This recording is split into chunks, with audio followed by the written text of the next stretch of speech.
telinga kita masih malu pada malam ini kita adakan satu ceramah umum yang bertajuk Hartaku Bakal Milikmu. Dan alhamdulillah bersama kita berada bagi Ustaz Zamrul Muda. Beliau merupakan seorang pakar duduk faraid dan syarah di Jabatan Syariah Fakulti Ilmu Islam dan kerap terlibat dalam hal ehwal dan juga pembincangan ketika dia berkenaan dengan faraid dan juga wasiat.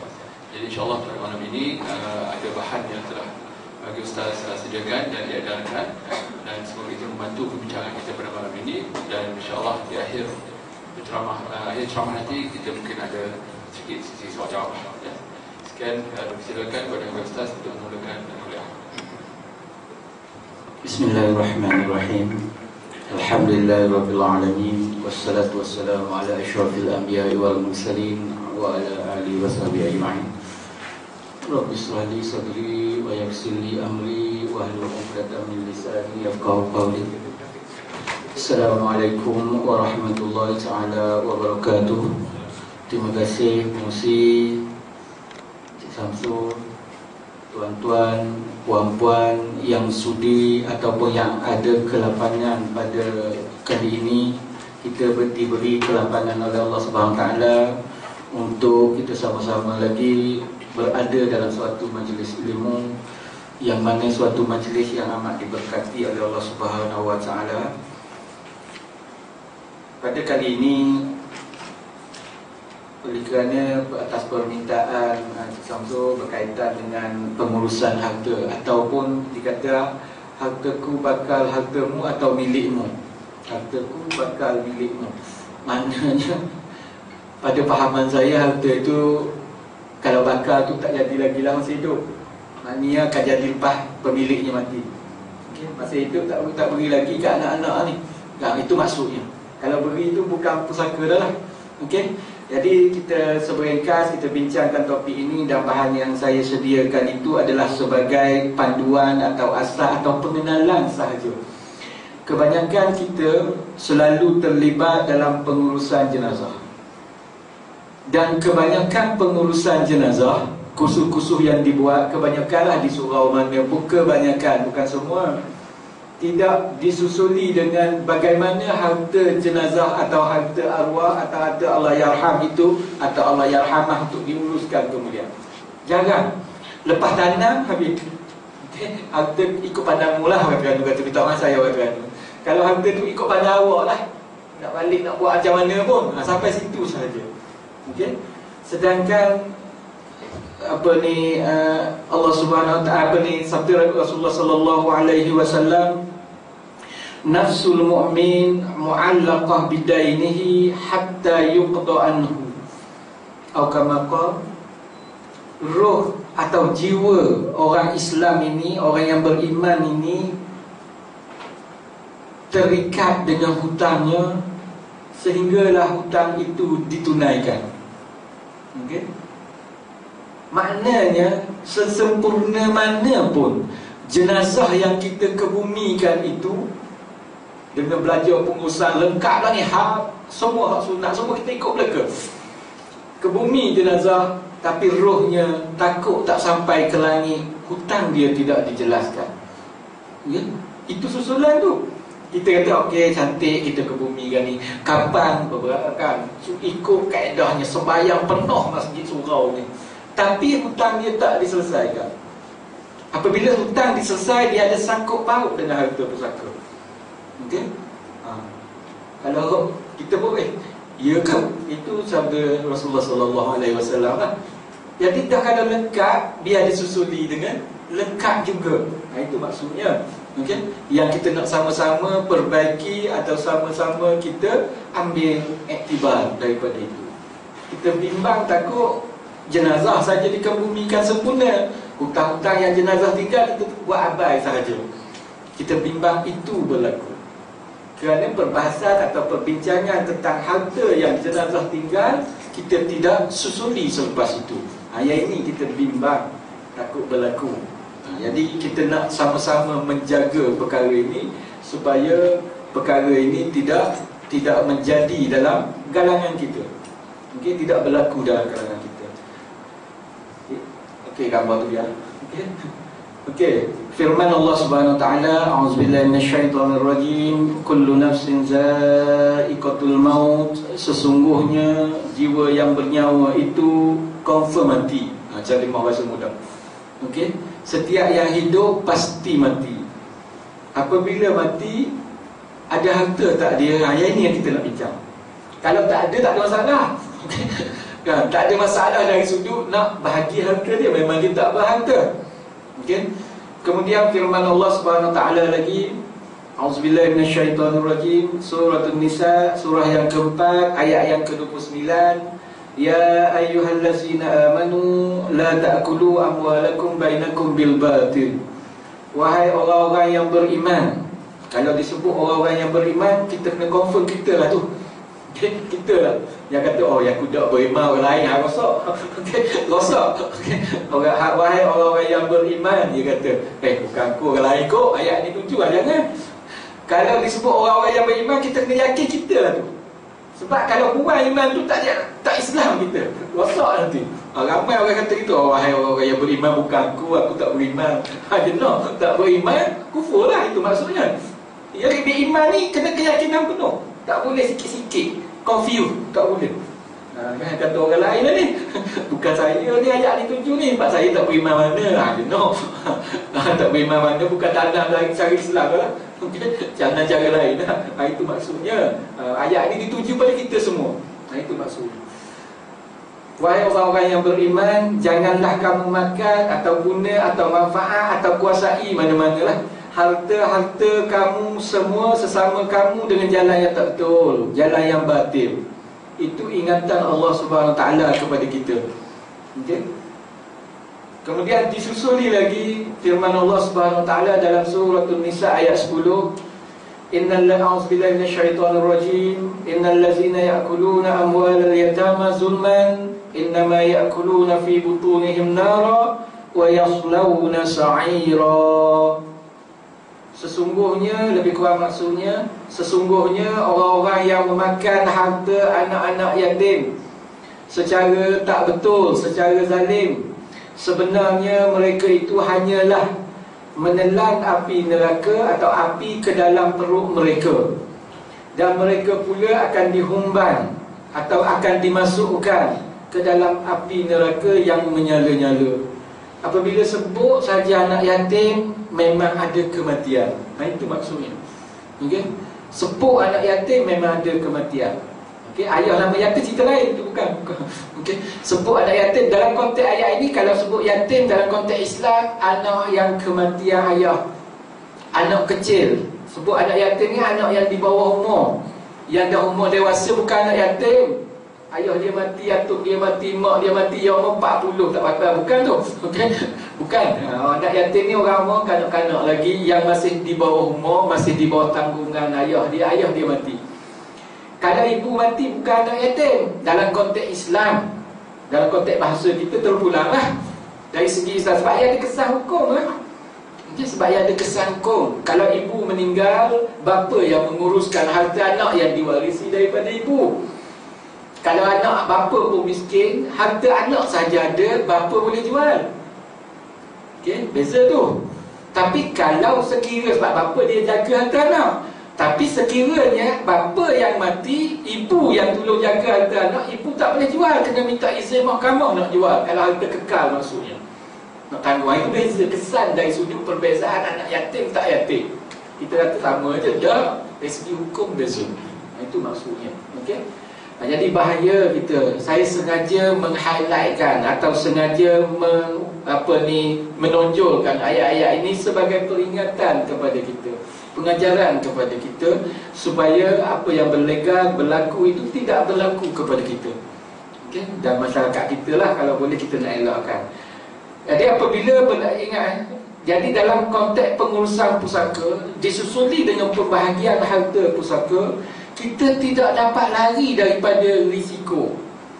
Kalau semua waris yang terlibat dalam pembahagian harta pusaka semua dewasa, semua berakal, semua cerdik pintar, kalau diurus tak betul, surah An-Nisa ayat 29 tadi terkena.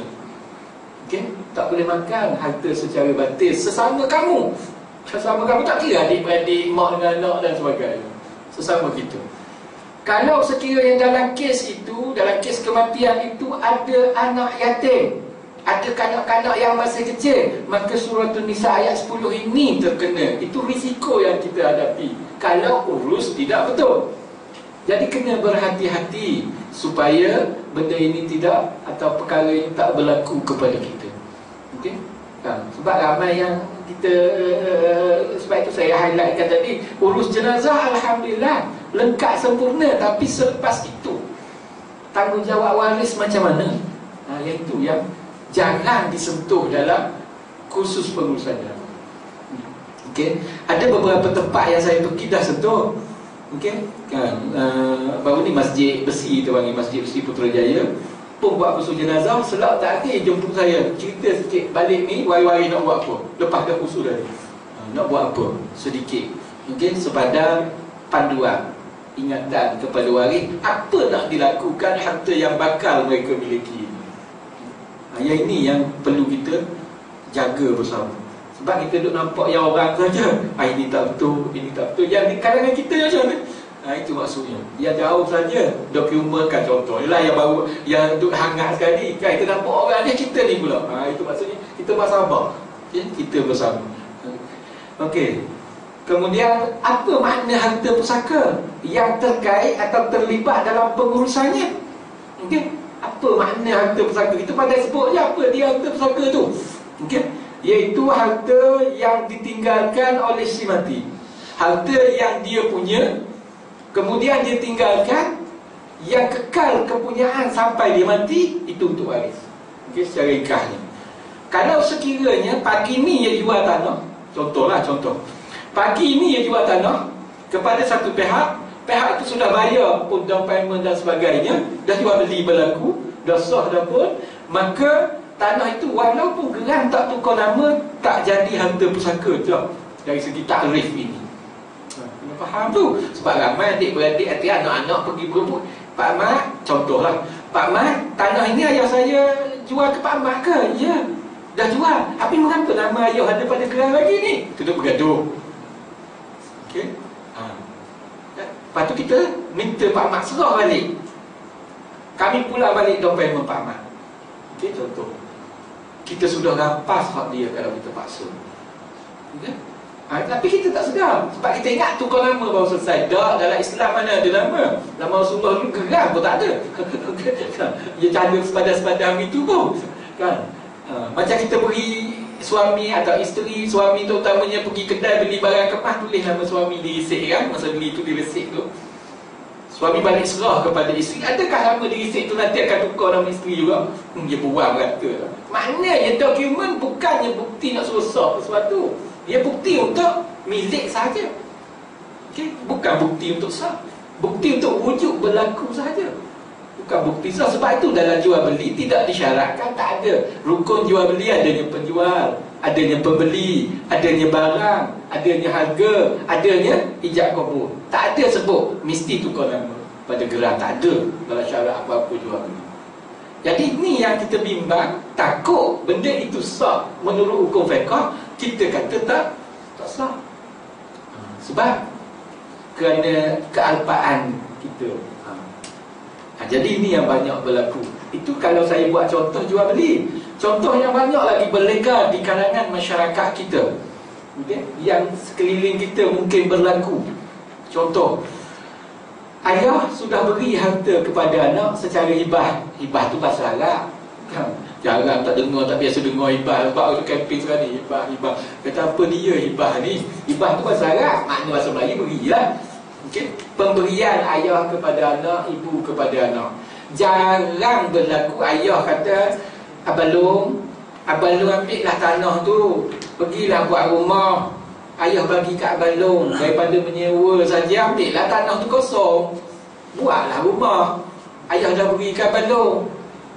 Okay? Abang Long pun buat rumah, duduk situ beranak pinak 5-6 tahun. Tapi geran tanah itu ayah masih pegang nama ayah. Bila ayah meninggal, adik-beradik akan katalah, kemungkinan lah, dia kata, tanah ni macam mana Abang Long kata Abang Long punya? Nama geran ayah punya ni nama? Kena kembali kepada hukum, bukan kembali kepada emosi. Banyak itu emosi. Lihat pada hukum, sah ke tidak perbuatan ayah dulu. Kalau sah, walau nama di geran tak tukar, tetap dah jadi milik abang long. Sebab ayah beri masa hidup. Kepala dia lah nak beri kat siapa? Anak dia. Cuma perbuatan ayah dianggap makruh sahaja dalam mazhab Syafi'i kerana tidak menyamaratakan pemberian pada anak-anak. Bukan bererti tidak sah pemberian, yang ada beza tu. Makruh sahaja, cuma ayah tak dapat pahala. Itu dalam mazhab Syafi'i. Dalam mazhab lain boleh, berdasarkan kepada keadaan, keperluan anak-anak. Ayah boleh beza. Anak ni dah kaya, takkan nak beri lagi. Itu mazhab lain. Yang saya sebut mazhab Syafi'i, dia cakap secara umum. Anak ni kurang kemampuan, ayah beri banyak sikit harta. Anak ni dah mewah dah, ayah pun tak hak dia. Contoh. Jadi yang itu tak ada masalah untuk dibezakan sedemikian. Itu menurut pandangan mazhab Hanbali dan mazhab lain. Tapi mazhab Syafi'i dia kata eloknya samalah. Tapi kalau tak sama, sah, tak ada masalah. Apabila sah, kita ambil juga mana rampah orang lah. Itu maksudnya. Jadi kena faham apa harta pusaka. Harta yang milik si mati, yang kekal milik itu sampai dia mati, tak berubah milik itu, tetap jadi hak dia sampai bila-bila. Kemudian dia mati, barulah harta itu harta pusaka. Kalau harta itu sudah berubah daripada hak milik dia jadi hak orang, kemudian mati, dah teranggap harta pusaka, walaupun baru sekejap perubahan itu berlaku. Tak perlu tunggu lama. Jual beli kan, tanda tangan cek kat kedai kopi kan, betul lah jual beli orang kaya. A kata kepada B, kan kawan baik dia, hang nak beli tanah tak? B pun kata nak lah. Ada nak jual ke tanah yang ada tu? Tak, tanah saya sendiri ni. Aku nak jual tanah. Berapa nak jual? Dalam 30,000. Tanah yang mana tu? Yang sebelah tanah hang tu lah.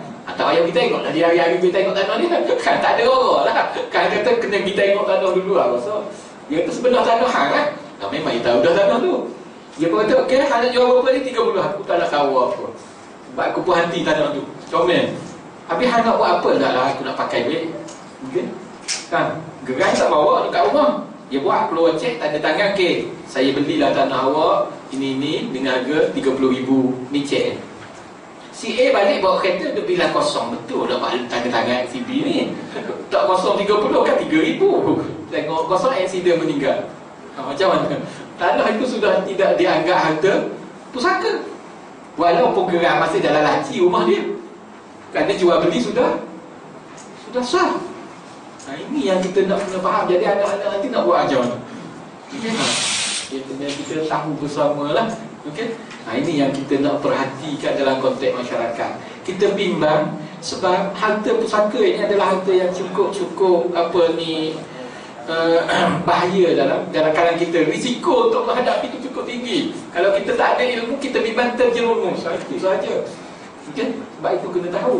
Sebab kita yang saya terkilanya masa pergi pasar, masa pergi kedai, semua nak cari barang logo halal. Ayah pun belek kepala ni sebelah ni, betul tak ni? Begitu sekali teliti nak guna, nak makan. Tapi pusaka teliti tak semasa buang? Ini yang masalah. Tak teliti sebab di gerai tanah tidak ada cop yakin. Cop halal yakin. Tak boleh kita nak kata yakin tak cop halal boleh ikut halal kita. Memanglah di gerai tanah takkan cop halal. Kita sendiri kena faham ilmu. Kita memang itu. Berlalunya dia pergi kat pasar, kuaci ada logo halal, tak ada tak beli. Maka baguslah, alhamdulillah lah. Okay? Tapi tak mengalir apabila berlaku kematian. Tak diambil kira tentang halal haram. Sebab benda sama ada haram barang itu haram hissi atau haram maknawi, ataupun haram lizati atau haram lighairi. Okay? Tetap pesan dia sama. Okay? Kita bimbang kita tak sengaja tak apa. Dia sama seperti teh yang ada cap hitam. Kita curahkan pada kain putih, tetap hitam titik dia. Tapi kita tersepak, kena tetap putih, tetap hitam kain putih. Itulah hati kita. Faham tak? Kita tak sengaja pun titik itu tetap juga ada, cuma berdosa je tidak. Yang tak sengaja. Kita tetap sengaja, tak sengaja payahlah sekarang ni sebab dalam soal ini kena ambil tahu sebab hak orang.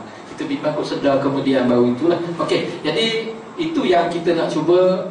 Walaupun ia bakal milik kita, bakal milik waris, tapi bakal milik itu kena ada peraturan. Itu maksudnya. Bukan bakal itu ikutlah harta bukan orang lain, harta ayah aku kan. Ramai yang jawab begitu di kalangan masyarakat kita di luar sana. Dia kata ikut pada saya lah, ini harta saya, harta ayah saya, ikut pada saya nak buat. Ini harta arwah suami saya, ini harta arwah isteri saya, ikut pada saya lah. Ingat, apabila berlaku sahaja kematian, harta itu menjadi milik Allah SWT yang atur tata cara. Sebab harta ni kalau kita faham konsep, orang yang guna itu dipinjam sahaja. Dari segi yang betulnya kita pinjam je harta ni. Apabila pinjam, nak pulang balik ke tuan dia, biar dah elok lah. Okey, itu maksudnya kena jaga. Okey. Jadi apabila yang dipinjam diserah kembali kepada ada peraturan. Ada peraturan ini yang kita nak lihatlah bersama. Okey, ringkasnya harta pusaka ialah semua harta. Tak kira kecil, besar, tua, muda, atas, selipar, kasut. Kalau selipar sebelah bukan harta pusaka, dua belah baru ya. Okay. Yang sebarang harta yang ada manfaat. Kalau sebelah tu bermanfaat, yang buat dengan mah, itu cerita lain. Okay. Sebarang harta yang ada manfaat, okay, yang ada manfaat, itu harta pusaka yang ditinggalkan oleh Allah. Okay. Contoh semua sekali. Sebab itu dalam bahagian harta pusaka kita kena bincang. Sayyidina Umar radhiyallahu anhu ketika menziarahi jenazah sahabat yang meninggal dunia ketika zaman Sayyidina Umar.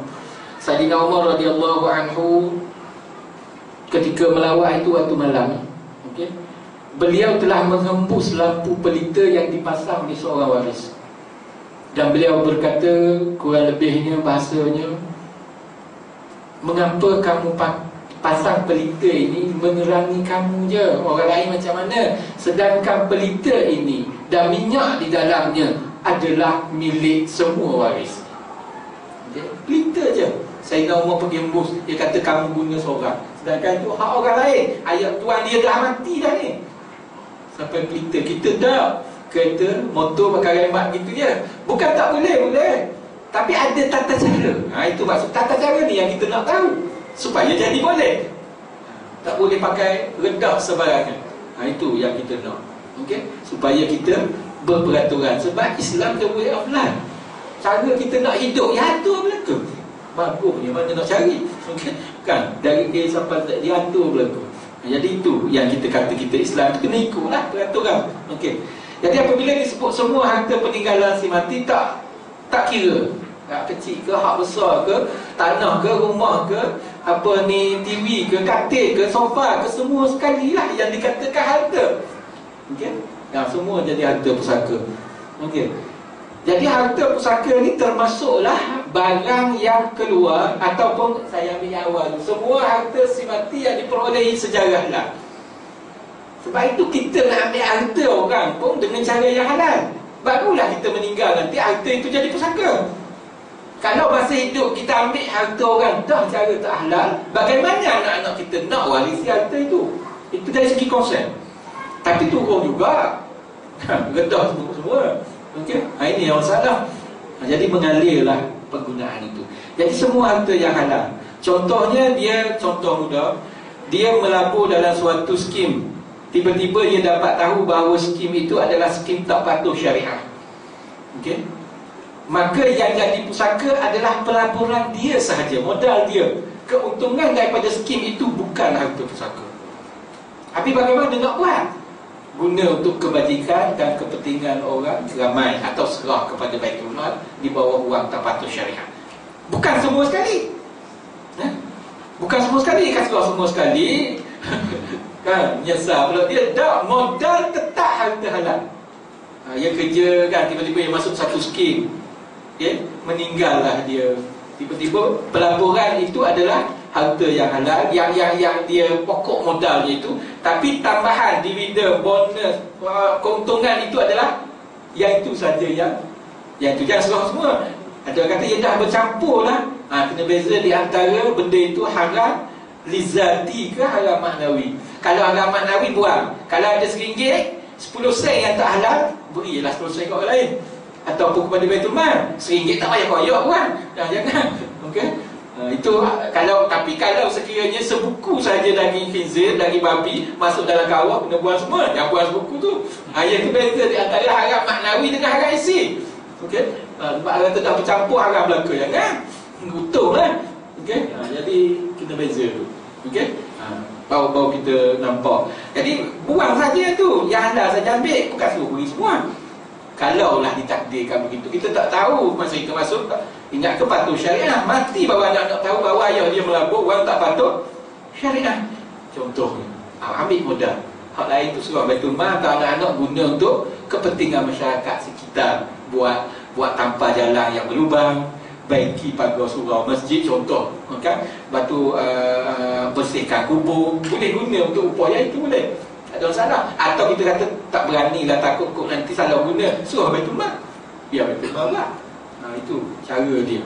Yang modal tu, contoh dia melabur 10,000, ada untung 5,000 tu je kan. Yang 10 tu hak dia, jadi pusaka. Itu. Jadi sebab itu harga halal sahaja. Okay? Kemudian sewa yang belum dijelaskan kepada si mati. Mungkin ada orang menyewa rumah dia 1 pintu, 2 pintu, 1 buah, 2 buah rumah, bayar sewa tak bayar lagi, 2-3 bulan dah tertunggak. Ataupun lepas dia mati masih kekal orang itu menyewa, diizinkan oleh anak-anak, waris-waris izin, hasil sewa tetap pusaka selagi mana rumah sewa belum diagih pada waris-waris. Hasil pusaka tu. Okay? Kita tak seorang je ambil, 2 orang tak boleh. Tapi boleh ambil, bukan saya tak boleh. Hukum asal dulu tak boleh. Yang itu kita tegah dulu. Nak jadi boleh ada peraturan. Ada peraturan dia. Nak suruh jadi boleh macam mana? Tanyalah orang lain. Kan? Mak nak ambil ni hasil rumah sewa, nak belanja, tak payah hantar lah bulan-bulan, macam mana? Tak ada masalah, mak ambil dah apa. Saya tetap nak hantar bulan-bulan lagi bagus. Kan? Itu bincang lah, maksud anak ni pula tanya pula. Okey, mak ambil lah, mak ambil. Tak ada masalah, ambil lah. Itu maksudnya. Kena tanya, jangan pakai ambil saja. Takut anak walaupun mana dia tak sedap lah, dia seorang je ambil. Walaupun dia ambil, aku je nampak gini, tapi aku tak halal. Yang tu tak sonok, beritahu tidak. Dia tak halal lah hati. Kita bimbang lah perkara ini menyebabkan pecah belah keluarga. Mungkin jadi selagi mana rumah itu tidak dibahagi-bahagikan secara faraid, secara hukum atau secara muafakat masing-masing, selagi itulah hasil dia dianggap pusaka. Mungkin dianggap pusaka. Kemudian hutang yang dijelaskan kepada si mati selepas kematian. Ada orang berhutang, dia berhutang dengan satu orang tu mari bayar lepas mati, harta pusaka. Okey, harta pusaka. Walaupun dia bayar beri kepada kita. Ini saya berhutang dengan ayah awak 5,000 dulu. Okey, tapi saya kesuntukan, saya tak ada masa nak bayar pada masa dia hidup. Sekarang dia sudah meninggal, maka saya serah kepada awak lah bayaran ni. Okey. Kita jangan ambil terus pergi kedai belanja terus, jangan. Itu harta pusaka. Okey. Kemudian dividen atau faedah yang terbit daripada harta si mati. Harta-harta yang dilaburkan dalam unit yang patuh syariah tu, unit-unit yang halal dan sebagainya itu berkembang setiap tahun lagi, dia tak keluarkan itu, diniaga, diurus niagakan, dibayar keuntungan atau dibayar dividen dan bonusnya. Dividen bonus itu termasuk pusaka lagi, selagi mana belum diagih-agihkan kepada waris. Kalau dia kata okey, rumah ni dapat kat mak, bermula daripada itu hak mak seorang lah, sewa dan sebagainya. Okey, rumah ini hak balong, balong seorang lah. Okey, tanah ini hak balong, maka balong seorang lah. Itu maksudnya. Lagi belum diagih begitu, semuanya ada hak. Okey, ia jadi harta pusaka. Kemudian KWSP ada perbahasan lah. Cuma fatwa kebangsaan mengatakan KWSP harta pusaka, walaupun letak nama. Okay, letak penama dalamnya, dia tetap harta pusaka. Itu fatwa kebangsaan mengatakan KWSP harta pusaka. Jadi tuan-tuan dan puan-puan yang ambil KWSP, kalau suami meninggal, isteri meninggal, walaupun nama isteri, walaupun nama anak dalam KWSP, boleh pergi ambil. Harta itu akan dibayar semua sekali kepada penama. Penama itu bagaimana urus? Yang ini yang kita nak tahu. Sebab kalau dianggap pusaka, bukan milik dia seorang. Okay? Sebab di bawah itu jelas dia tak tulis milik dia. Dia tulis lepas aku mati nanti pengurusannya diserah kepada penama sekian jumlah. Di belakang balik, kita jangan baca borang ni, kita sakat tonyok tangan je. Kan? Lihat borang penamaan KWSP tu. Buka balik kat belakang. Okey? Dia tulis bagi orang Islam, penama hanya bertindak sebagai wasi. Jelas dia letak syarat di borang. Tapi kita tak buka. Kan? Kita kata apa dia pula nak bagi-baginya? Dah ayah bagi kat kita kan? Dia letak nama kita tu, dia tak letak nama awak. Kita tu pegang tu. Kena bagi faham orang tu. Okay? Kalau kita nak beri betul pada orang tu, buat cara lain, bukan cara borang itu. Kena ada satu borang lain. Jadi balik dapat kena ikut faraid. Okay? Jadi kalau ikut pusaka lah. Yang tu tak nak bagi ikut pusaka, nak bagi muafakat boleh tak ustaz? Boleh. Tapi ada syarat. Kalau ikut faraid tak ada syarat. Sebab itu hak Allah SWT turunkan. Tak ada syarat. Nak ikut bagi ikut faraid, bagi ikut faraid. Tak perlu disyaratkan apa-apa dah lah. Tapi nak bagi secara muafakat, secara perbincangan, secara suka sama suka, atau secara sama rata je, ada peraturan. Sebab itu tidak sama dengan apa yang Allah SWT turunkan. Apa peraturan dia? Syarat yang pertama, mestilah orang yang nak diajak berunding waris itu semua dah berakal dan balik. Itu syarat. Kalau ada kanak-kanak tak boleh kita ajak berunding. Okay? Tetap kena beri hak dia. Kalau berunding itu rugi dia. Kalau berunding betul dia berunding lah. Okay, tak ada masalah. Yang tak boleh makan harta anak yatim, walaupun dia mak sendiri, walaupun dia abang sendiri. Kalau kanak itu masih kecil, kalau ada orang kurang upaya dari segi mental pun sama, tak boleh ajak berunding. Okay, Abang Long, Abang Ngah, Kak Cik, Kak Chong, Kak Dia. Contoh, adik Abang Su. Adik Abang Su umur baru 6 tahun. Yang lain semua dah balik bakar ke. Maka nak ajak berunding dah tak boleh. Okay, dah tak boleh nak bincang. Yang Abang Su ni pula lelaki. Okay, kita bahagi sama banyak lah harta yang ayah tinggal ni nak. Dia, Abang Su ni macam mana bang? Takkan tak setuju, ya setujulah. Dah bagi sama banyak. Jangan. Apabila bahagi sama banyak, maka yang lelaki sudah rugi. Sebab ikut hukum faraid, lelaki dapat 2 bahagian daripada yang perempuan.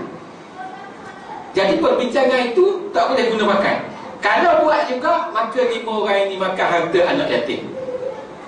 Itu kita ledah je. Walaupun yang umur 6 tahun, 7 tahun, 8 tahun ini, yang tak balik lagi ni, kat sekolah nombor 1 siap. Tiap kali periksa. Cerdik pun tak akan, sebab dia tak balik. Perbincangan dengan orang tak balik tak boleh makan. Walaupun dia setuju, siapnya tanda tangan setuju dia, mati stamp mak setuju dia, tak ada akal. Itu dari segi Islam. Begitu juga orang yang kurang upaya dari segi mental. Sebab itu nak buat muafakat, ada peraturan. Okey? Ada peraturan. Okey? Yang pertama, peraturan dia mesti semua waris balik dan berakal yang nak ajak berunding. Okey? Yang kedua, mesti tahu dulu bahagian mereka secara faraid baru boleh berunding. Yang ini ramai orang tinggal ni. Sebab apabila kita setuju perkara yang kita tak tahu tentang hak kita menurut hukum fiqh, persetujuan itu dipanggil gharar. Kelabu. Ada kelabu. Kita tak tahu apa yang kita setuju ni. Kan? Hak dia patut dapat 10,000, tiba-tiba bahagi ikut persetujuan dapat 7,000. Okay? Dia tahu tak bahawa hak dia asalnya ada 10? Contoh, dia tak tahu. Maka tak tahu bagaimana dia setuju perkara yang dia tak tahu. Ini masalah. Atau orang setuju perkara yang tak tahu. Ini masalah. Kita bimbang takut persetujuan itu tidak dianggap sah menurut hukum fiqh. Jadi perjalanan itu pencang lah lepas itu dari segi hukum. Jadi kena hati-hatilah. Tapi boleh tak ustaz? Yang ini anak yatim, yang kita 5 orang ni dah balik, nak bahagi muafakat juga, boleh? Kata boleh juga. Habis ustaz boleh nak buat macam mana? Kan ustaz kata tak boleh. Boleh. Beri yang faraid orang ni, yang nak muafakat bahagian kamu ke-5 tu buat nama lah. Itu maksudnya. Beri bahagian faraid orang ni. Kamu kumpul balik harta sama kamu, nak bagi muafakat sama banyak, tak apa. Tetapi kalau anak ini perempuan, bagilah muafakat, tak ada masalah. Sebab tak rugi dia. Dia tak boleh merugikan. Untung berunding macam mana pun. Orang yang kanak-kanak, untung tak ada masalah, rugi kalau masalah. Itu saja. Sebab itu nak kena faham hukum dulu, baru kita bertindak. Sebab itu saya kata tadi, apabila nak guna masa hidup harta kita di kedai dia apa, berhaluh sangat. Nak dapatnya benda itu, nak makan, nak guna, berhaluh ke masa sekarang ni, hati-hati kita. Cukup teliti. Tapi lepas mati, sebab itu saya timbul persoalan tu. Takut Kita taklah di luar sana lah ni. Okey, kita masyarakat kita lah. Dia itu kita bimbang. Sedangkan kesan hukum ni sama. Okey. Barang yang terbit yang lahir selepas mati seseorang dari usahanya semasa hayat. Apa dia? Takaful. Usaha dia masa hayat, lepas mati baru bayar. Kan masa hidup tak matang lagi. Masuk pusaka sebab dia berusaha semasa hidup. Okey. Kemudian yang ulama-ulama dulu membuat ibaratnya, kalau kita lihat dalam kitab Nihyatul Muhtaj yang dikarang oleh imam besar dalam mazhab Syafi'i, Syihabuddin Ar-Ramli, beliau mengatakan bahawa termasuklah harta pusaka ikan yang sangkut pada pukat yang mana pemilik pukat itu dah meninggal semasa dia rentam pukat. Kan biasa orang rentam pukat kan, di air dan sebagainya itu. Sebab ulama dulu dia kias ibarat pada waktu itulah, wakil waktu itulah, apa yang berlaku waktu tu. Dia rentam pukat, petang lepas balik rumah tu, dia pun hidup, malam meninggal. Pagi esok orang pergi tengok pukat dia penuh sepak, puyuh, keli, haruan, macam-macam ikan dia. Ikan itu harta pusaka. Itu ibarat yang dibuat oleh Syihabuddin Ar-Ramli. Jadi kita kiaslah KWSP masa dia usaha carum tak dapat, mati baru dapat. Insurans pun sama, takaful. Carum masa hidup tak dapat, mati baru dapat. Okay? Contohnya lah, itu ulama buat contoh.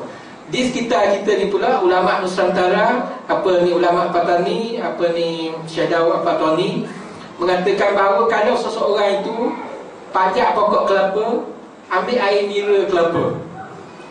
Biasa orang jual air nira lah, iaitu, tapi yang ini dia buat nira kelapa, dia peram nak jadikan cuka. Okey, nak jadikan cuka. Tetapi masa dia peram itu, air nira itu berbuih-buih. Kan berbuih-buih kan, banyak buih ini, yang itu haram, jual haram, minum haram. Okey, mabuk tu kita panggil tua. Jangan tua tu mabuk lagi. Okey, minum, jual tepi jalan lagi. Okey, jangan pergi takak, itu bahasa dia. Okey, ya, kita panggil tua, dah bahasa Arab panggil nabis lah. Dah mabuk, masa tu tak boleh jual, tak boleh minum, tak boleh dimiliki. Maksud tak boleh, kita nak urus niaga benda tu. Okey, masa itulah mati. Okay. Tak tunggu jadi cuka rasa macam mana cuka yang buat. Tak. Masa itulah matinya. Kemudian 2-3 hari lepas itu jadi cuka lah. Air itu, cuka itu pusaka. Okay. Itu ibarat yang Syekh Dawud Fatani buat dalam suasana. Okay. Okay. Jadi banyak lah. Okay. Okay. Yang ini yang tak dianggap pusaka apa dia? Nampak kita nak beza. Yang nak bagi ikut faraidnya, yang bakal kita warisi, yang bakal kita miliki secara faraid ni, yang ikut hukum fiqhnya, harta pusaka je. Yang bukan harta pusaka tak tertakluk. Apa dia yang bukan? Harta yang telah dijual tu bukan. Harta orang khairat kematian yang beri kepada keluarga tu bukan. Terpulanglah nak buat apa, tak payah bagi ikut faraid pun. Pemberian orang ziarah jenazah bukan harta pusaka. Walaupun yang itu lebih banyak daripada harta semati. Anak 5 buah sekolah anak ini, sebab itu saya hati-hati sikit anak sekolah, siapa yang jadi guru besar, siapa jadi guru dan sebagainya, yang buat pengumuman kat sekolah tu hati-hati. Kalau dia buat pengumuman, okey, oleh contohnya lah, pagi tadi kita dapat berita yang menyedihkan, ayah kepada Irfan, contoh ada nama, ayah kepada Irfan telah kembali ke rahmatullah. Pihak sekolah melancarkan tabung derma atau sumbangan kepada keluarga Irfan. Maka keluarga tu termasuk Irfan, mak dia, termasuk adik-beradik lain. Tapi kalau kata kita lancarkan tabung derma yang untuk kita beri, atau tabung derma ini untuk kegunaan Irfan, maka Irfan seorang je dapat. Sebab itu hati-hati buat nafas. Kita pandai kan masa pergi cikgu bawa pergi rumah, nanti serah dia kata apa ke mak tu. Okey, kan? Faham tak maksud saya? Kita kena hati-hati. Sebab lafaz itu menentukan kesan berbeza. Kalau ia sebut untuk Irfan sahaja, maka Irfan sahaja dapat, orang lain tak boleh ambil. Okay? Kalau ia untuk keluarga Irfan, orang lain boleh ambil lah, termasuk isteri atau mak kepada Irfan. Kan? Okay? Ini ya, sebab itu saya dah hati-hati. Sebab guru yang nak pergi serah kau, dia takkan serah ke Irfan tu 10,000 atau 5,000 buat balik duit ni, tak ada. Dia pergi kat rumah, cikgu tu cakap apa kat ibu. Okey. Ini duit makcik, kami buat sumbangan sedikit kat sekolah untuk keluarga keringanan makcik lah. Di sekolah tadi umur apa orang bagi dia umur? Yang itu nak kena bawa. Sebab itu saya kata pesan guru-guru pun kena ambil hati-hati. Jangan pakai kutip, pandai kutip tapi tak pandai nak tu. Kena jaga. Tak kira lah di tempat kerja dan sebagainya, isteri tu bekerja satu pejabat, suami dia meninggal, kita pun buat iklan pejabat itu. Kita pungut derma untuk sumbangan kepada Kak Kiah yang kematian suami. Kak Kiah saja dapat. Anak-anak dia tak dapat. Terpulang pada Kak Kiah lah nak beri tak. Maknanya hak Kak Kiah. Untuk meringankan beban keluarga Kak Kiah ataupun anak pinak Kak Kiah. Itu lain.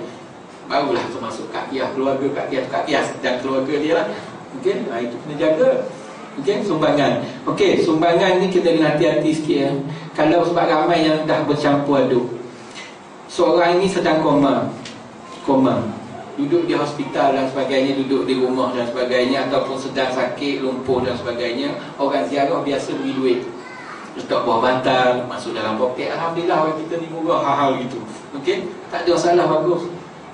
Beri letak bawah bantal, dalam poket dan sebagainya. Tiba-tiba meninggal orang itu, yang itu harta pusaka. Jangan campur lepas meninggal. Sebab itu dia masih hidup. Sebab sebarang pemberian hadiah sedekah tak perlu orang tu sedar pun. Orang putih tak tahu apa lah salah kotak dia, kira sah dia. Sebab pemberian tak perlu dia jawab, saya terima lah awak datang hadiah, tak ada duit dah sampun, tak ada. Okay? Itu hak dia. Maka jangan campur dengan harta lepas mati nanti yang kolek letak tabung di rumah, tepi tiang, letak baldi dan sebagainya. Jangan campur. Okey? Yang itu tetap pusaka. Itu beza. Sebab itu saya kata jangan campur. Sebab ada yang campur yang datang cari saya. Macam mana nak buat ni Ustaz? Nak bagi. Sebab yang datang minta dah yang dia lama sakit berbulan-bulan. Kan banyak lah harta dia pegang. Tiba-tiba datang sumbangan pula. Okey, yang campur habis dia juga yang pegang. Dia tak cakap audit je, masuk rekod akaun, bukan bayar. Bukan perlu kiranya RM10 ke RM2. Dah. Jumlah yang awal saya hidup dia orang rumah-rumah dia tolong pegangkan berapa dah ada. Okey, dah ada RM15,000 atau RM10,000. Lagi lama lagi banyak dia ya. Kan dia bisik kat ayah ni. Okey, tak terpulang lah. Okey, kan ada RM15,000. Catat je nilai. Dia belanja pun tak apa, tapi dia kena ganti lah. Tak ada masalah. Kalau harga tu catat, itu bukan maksudnya Islam ni kekang, tak ada ruang langsung. Ruangnya ada, disediakan jalan. Okey, jadi kena hati-hati tu. Faedah kematian emas tambahan KWSP yang diberi oleh KWSP, tak silap saya 2,500 atau 3,000 apabila seorang itu jadi penjara. Dia mati, yang ini dianggap khairat kematian yang diberi oleh KWSP, bukan simpanan dia. Okey. Begitu juga dengan imbuhan pampasan saguati. Okey. Apabila berlakunya kisulu. Okey, sulu apa kes? Lah tu. Pihak tentera, pihak polis tanya saya, macam mana nak buat Bukit Aman kau? Sebab keluarga dia dapat pampasan atau saguati atau imbuhan yang diberi oleh pihak kerajaan. Pusaka tak ni kepada tentera atau polis berkenaan? Tanya kita, tak pusaka. Sebab kerajaan nak beri. Itu bukan pusaka. Kalau dia suruh pada isteri seorang lah. Kalau suruh pada isteri dan anak-anak, isteri anak-anak, ibu bapa tak boleh ganggu lah yang tu. Itu nak beza pusaka tak? Jangan kita pergi tuntut dah jadi hak dia. Kan kakak ipar dua tak boleh tuntut. Sebab dia bukan pusaka. Adik-beradik si mati ni ipar dua kan datang ke Kak Long.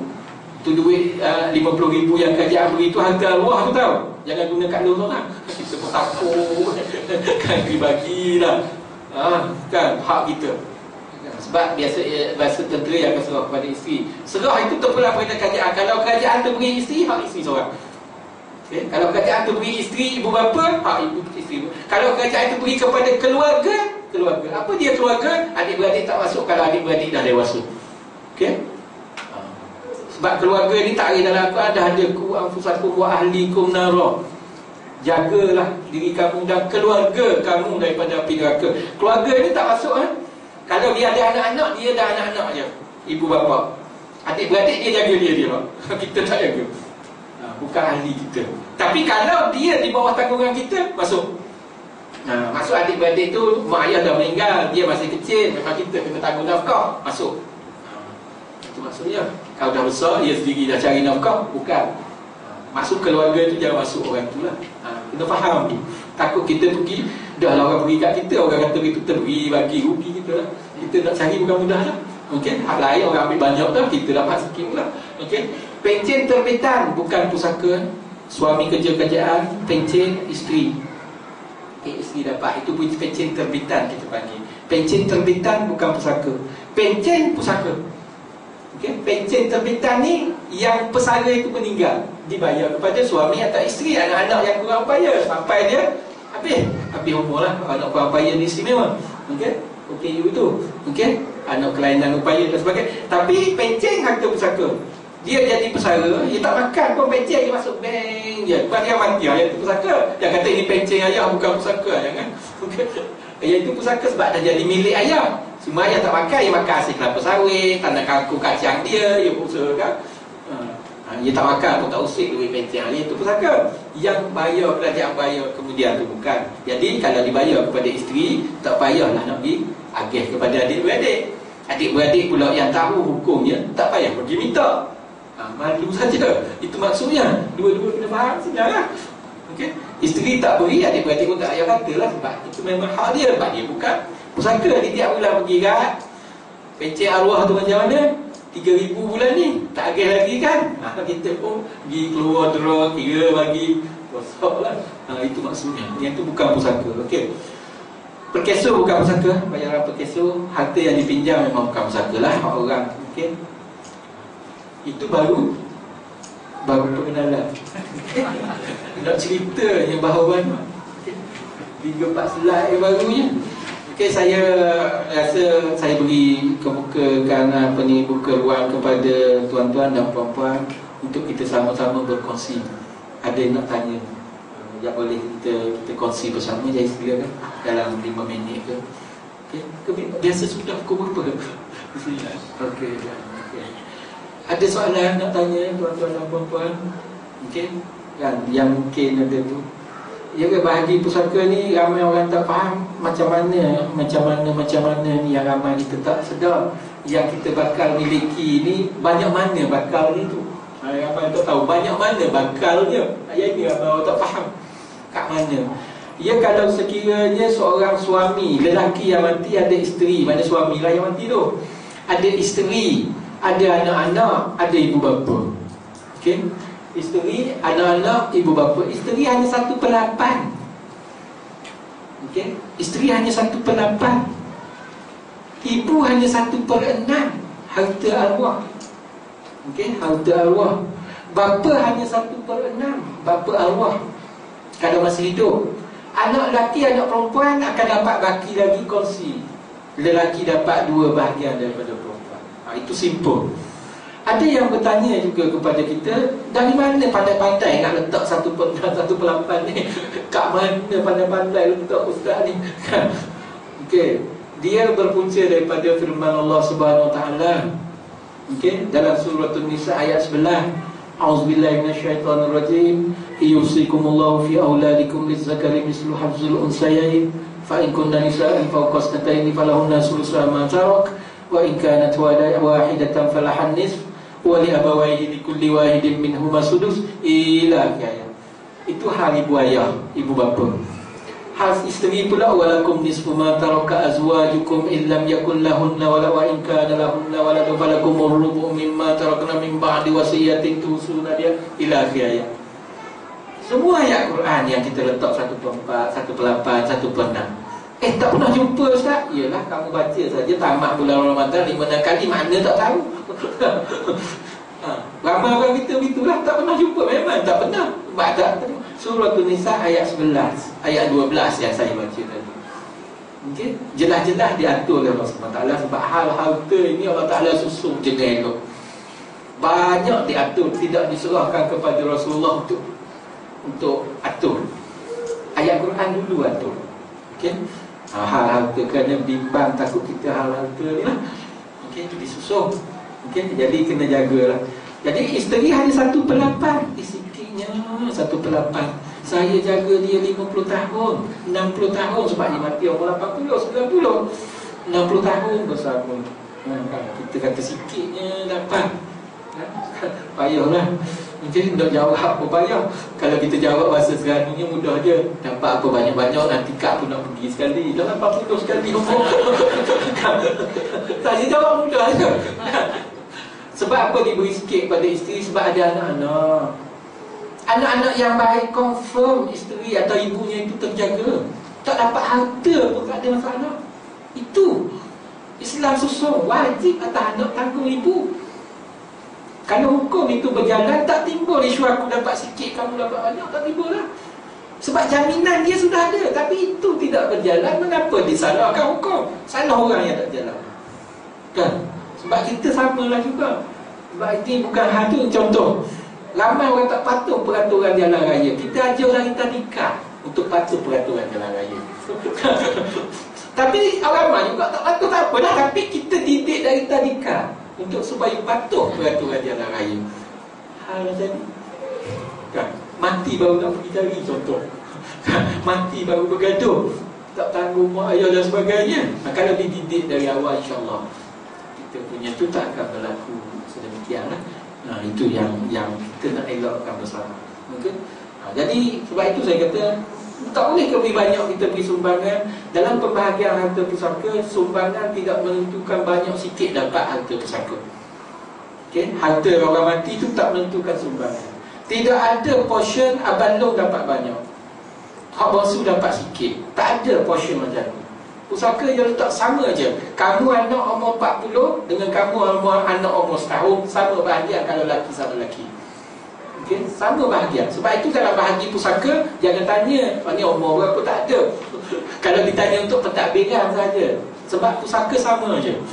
Yang ini umur 40 tahun, yang ini umur 15 tahun, yang ini umur 25, yang ini umur 30, yang ini umur baru 10. Sama banyak. Abang lupa akan kata, saya banyak sumbangan dah kepada ayah, kamu tak ada sumbangan apa tu lagi. Saya nak banyaklah harta. Saya akan jawab balik je, mudah je. Anak hak 10 tahun ini ayah tak sempat nak tanggung habis lagi. Kamu sampai universiti, ayah jual tanah, ayah jual lembu. Masa tanggung, lama dah lupa habis biti ayah. Saya kamu nak ambil lagi hak dia. Kalau anak yang umur setahun, kamu dah besar panjang susu berapa, sekat lori dah ayah tanggung. Yang ini baru sebuah kereta tolak baru ayah tanggung, kamu nak ambil lagi hak dia. Kan? Betul, tapi kasar lah bunyinya. Kan? Ramai orang tu yang jawab begitulah. Saya banyak sumbangan, saya bantu, saya yang rawat ayah dan sebagainya. Itu memang tanggungjawab. Okay? Kan tanggungjawab. Apabila ukit kita bimbang di sana, tidak berpahala. Itu saja. Kan? Letih saja kita berusaha jaga ayah dan sebagainya, tiba-tiba mengungkit nak harta. Aku buat ini, aku buat ni, kalau gitu aku tak buat. Contoh, rugi kita. Kita nak pakai pahala di sana, takut tak ada. Cari-cari nanti tak ada. Yang masa kita nak pahala. Sebab mengungkit ini akan memadamkan pahala yang kita buat. Kita bimbang takut dipadamkan. Okay? Begitu jugalah. Ramai kata kita buat majlis tahlil dan sebagainya, kan? Boleh tak Ustaz buat majlis tahlil ni? Boleh. Tapi jangan pakai harta arwah tinggal. Tapi tak pakai harta mana Ustaz? Tadi letak masjid bagi khairat kematian, kita tak baldi depan rumah dan sebagainya, pakailah duit tu, tak ada masalah. Dia tak boleh harta pusaka. Tahlil arwah tak boleh pakai pusaka. Kenduri arwah dan sebagainya yang kita buat malam pertama hingga ke-7, 40 malam, 100 hari dan sebagainya, itu tak boleh ambil harta semati. Nak ambil juga boleh. Okey? Minta izin semua waris. Itu bukan tak boleh langsung. Jangan kata bukan tak boleh, ada tak boleh buat Ustaz, minta ambil, itu cerita lain. Buat ke tak buat, harta pusaka tak boleh ambil. Kalau ambil juga minta izin orang lain. Waris lain. Waris lain ramai kan? Hanya dia. Macam mana kita nak buat kenduri? Oh tak ada, saya nak sumbang kan Ustaz, saya nak sumbang. Tak ada salah. Kita bimbang apabila guna harta arwah, kita berharap pada kita nak hantar kepada orang sana tak sampai. Kita nak post pahala kerana penggunaan jalan kita sudah tidak betul. Benda yang tidak betul mana ada pahala? Takkan ada pahala benda tak betul. Itu yang kita bimbang. Kita kata kita nak batal pahala kepada arwah. Sedap je kan? Kita fahami, okey, kita buat majlis tahlil dan sebagainya, kita nak hantar pahala kepada arwah. Yang pertama, orang yang tahlil kena niat ikhlas, bukan niat nak pergi makan. Itu satu. Kerana niat tidak ikhlas, tidak pahala, macam mana nak post? Itu satu. Kita kata ramai, agak-agak ramai-ramai itu ada 100 orang, 50 orang yang ikhlas, okeylah. Daripada buat seorang-seorang tak ikhlas, tak ada masalah. Tapi harta hak guna pula. Kalau orang lain tak ada apa semua, takut begitu. Rugi kita, letih buat, tapi pahala tak ada. Kita bimbang begitulah. Jadi kita nak jaga benda itu, tindak tanduk kita dan sebagainya, biarlah ada ganjaran apabila dia berjalan mengikut landasan yang Allah Ta'ala letak. Jadi itu baru betul. Jadi kita nak jaga sama-sama, kita jaga perkara ini supaya kita dan masyarakat kita tidak terlepas pandang atau tidak terjerumus atau tidak menyalahkan menyalah atau cara yang dia buat itu tidak menepati kehendak hukum fiqh. Okey, kalau menepati alhamdulillah, yang itu yang kita nak. Okey, banyak tidak berertinya senang, tapi sedikit kalau berkat itu yang kita nak. Okey, keberkatan yang kita cari bukan banyak yang kita cari. Okey, kalau banyak yang berkat bonus. Okey, kan? Jangan kata banyak tapi tak berkat. Yang kita bimbang tu nak banyak saja berkat tak ada. Kita nak banyak dan berkat. Sekali biar sekali itu bonus lah. Tapi kalau sedikit itu yang berkat, itu yang terbaik. Okey, yang terbaik daripada kita. Tapi kalau banyak tapi bukan yang berkat, yang itu tak nak. Okey. Bukan banyak yang matlamat kita, keberkatan yang kita nak. Tapi dapat banyak bonus dalam keberkatan. Okey. Okey, ada soalan? Okey, silakan. Kalau macam mana kalau bagi hati sepercaya? Ya, contohnya rumah tu atas nama suami, tapi sebenarnya rumah tu ada hasil suami isteri kumpul mengundi rumah. Okey. Kalau hasil suami isteri, harta sepencarian, harta yang diperolehi oleh pasangan suami isteri sepanjang tempoh perkahwinan melalui akad nikah yang sah. Okey, itu harta sepencarian takrif ni. Okey. Maknanya apa-apa harta yang dikumpul dalam tempoh mereka berdua kahwin tu, kalau ada unsur sumbangan, maka dia harta sepencarian. Isteri dalam, kalau isteri atau suami mana-mana lah, dalam kes yang ditanya suami meninggal, rumah itu isteri boleh tuntut dulu sebagai harta sepencarian, bakinya menjadi harta pusaka, isteri pun ada bahagian. Siapa paling banyak dapat rumah tu? Isteri lah. Okay? Apabila isteri paling banyak, kita main saham lah.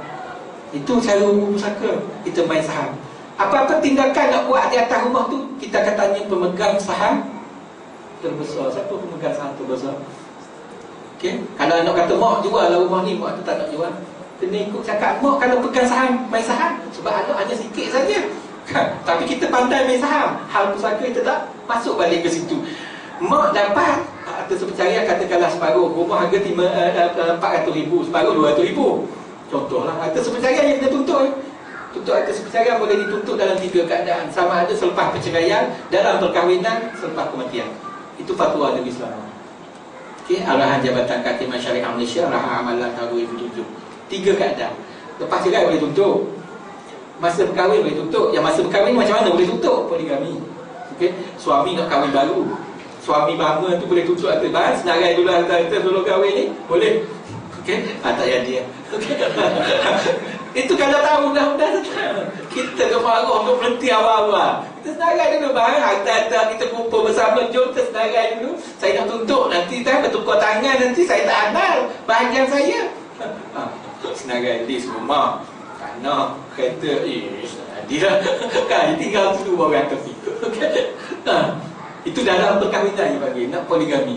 Yang satu lagi mati, sama ada mati isteri atau mati suami, boleh tuntut harta sepencarian. Harta sepencarian dituntut sebelum bahagi pusaka. Okey, kalau nak bahagi pusaka, lagi belum selesai harta sepencarian, rumah itu tidak boleh dibahagi pusaka.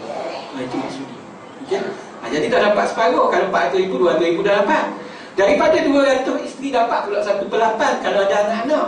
Jadi siapa megang saham terbesar rumah tu? Isteri. Jadi tindakan nak buat atas rumah itu kena tanya isteri yang layak buat keputusan. Itu main saham kita.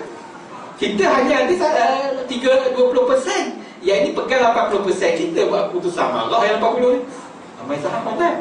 Pusaka gitu lah. Nak berbincang kena tahu kadar masing-masing. Biarlah suara lantang kita itu padan dengan tempat. Ini dia hanya dapat 10,000, yang dapat 80,000, dia yang conquer semua bentuk cara bagi. Tak kena.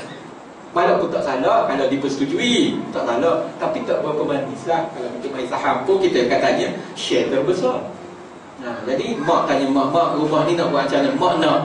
Tapi bahagian kami macam mana mak nak buat? Okey, mak akan tolak bahagian tanah ni, bahagian mak ada nanti tolak kat kamu semua. Nilailah berapa bahagian mak kamu akan. Selesai, rumah tu milik mak seorang. Okay? Sebab anak takkan nak buat apa sikit sangat. Itu cara. Bukan maksudnya tak boleh kena ada belaka nama, bukan sedemikian. Okay? Itu dari segi mudah pengurusan. Sebab kita saya nak ada nama, yang ni nak ada nama, payahlah. Tanah hanya 1 ekar nama 10 orang. Okey, 1 ekar boleh buat nama 10 orang pusaka, tapi nak jual tak boleh. Sebab ia beza di antara pindah milik dengan turun milik jabat tanah. Tanah pertanian tak boleh letak 2 nama kurang daripada 2 ekar.